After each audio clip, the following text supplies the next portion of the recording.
go looking for my heart's desire again, I won't look any further than my own backyard. She's looking at you, kid. Well, let's say she uses her imagination rather than her memory. Children of the night.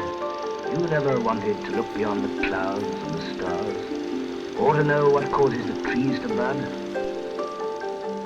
Hi, I'm Matthew Turner. I'm the cinema manager at Matakana Cinemas. Welcome to the noisy projection room. I love imagination. I love creativity. I think one of the best parts of film is you're in a room where you're sort of enforced to engage with, over a period of time, with someone's creativity or a collection of people's creativity, and it's an incredible thing that people can experience. It's absolutely gorgeous cinema. It's something that you want to show your friends and your family, and you're genuinely proud of. It's a very community-based enterprise. The whole environment, it's a gorgeous vibe that it has between the residents, the people and the businesses, and we all work together cooperatively. It's a real big distinction from the more central areas like the city in Auckland. Dan, who is the owner of the cinema, is a fantastic person to work with. I think your colleagues make a big influence on your lifestyle and how much you enjoy your job, essentially.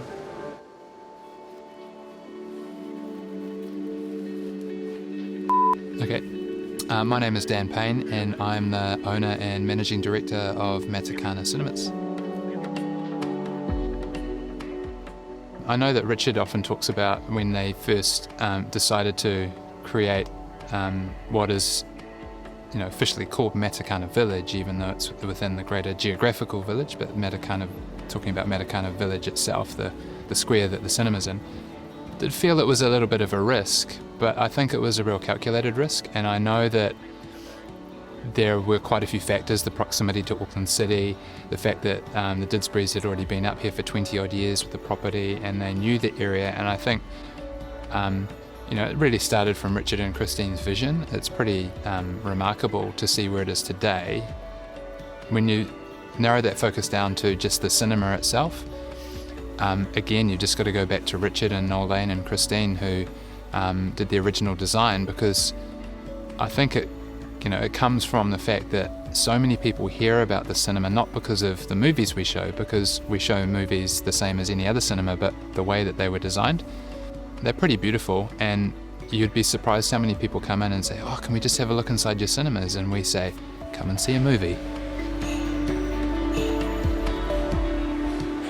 So the Roxy, what I do really like about that room is, even though it's a small space and it's got the smallest of the 3 screens, is it's really intimate, and you can actually see a film in there with only 10 or so people and feel like you're having a really great collective experience, which for me these days is what still makes going to the cinema really unique. And moving up to where we're sitting now, the beautiful Tivoli, we actually have a curved screen, which a lot of people mightn't notice, that the screen behind us actually, when you stand beneath it, it's got a big curve on it, which helps to provide for quite an interesting viewing experience. Naturally it's great to see big action films, and in the school holidays this is the one that really helps to push through the big films. So, and then the Paradiso is my favourite screen. It's got the 32,000 paper flowers, which makes it extremely unique. It's probably the only cinema in the world that has that.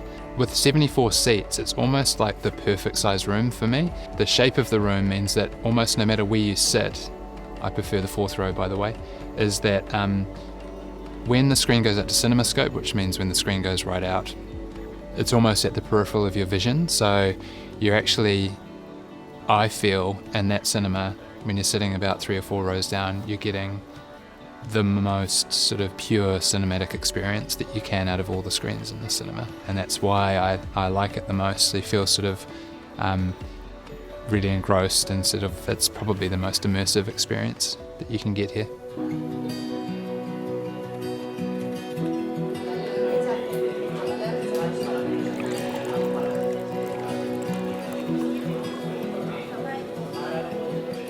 Well, this complex is part of the whole idea that the Didsburys set up about 12 years ago, We've been here since 1995, and it was a pretty sleepy little village then.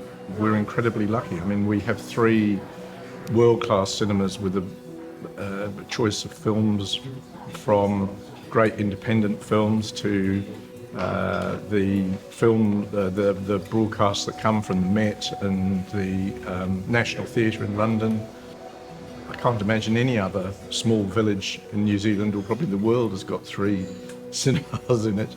And it's run by Dan, who's fantastic, great choice of films. It's a fantastic facility because you can just drop in for the evening. You can have a beautiful meal at MMK if you want, or something light at Tramcar, or a platter at the Vintry. So you can take your wine into the theatre with you, into one of the theatres with you. If you're quite quick, you can get front row seats, which you can lie back on and try not to go to sleep in the movie. And yeah, it's just a great evening.